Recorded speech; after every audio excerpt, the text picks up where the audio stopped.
Ndabaramukije mwebwe mwese mudukurikirana ndabahaniye ikaze muri ano makuru atekanye ikirere cyo kuri wa kane igenekerezo rya 29 Rusama umwaka wa 2025.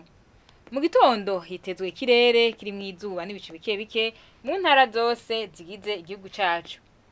Ahazobakanye gusumba handi ni mu ntara ya Gitega aho ibipimo vy'ibikwidoge Celsius 12.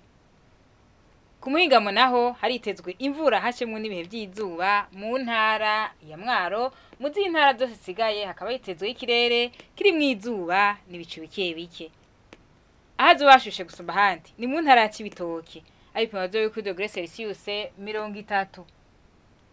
Mu gitondo hitezwe yuko izuba rizoseruka igihe cy'isaha 12 zirenga iminota 2 rirenge igihe cy'isaha 12 zibura iminota 2 z'umugoroba. Amakuru atekanye ikirere mwatugene kugo Ijebu agarukiye hano. Makohe cyane kuyakurikirana naho butaha.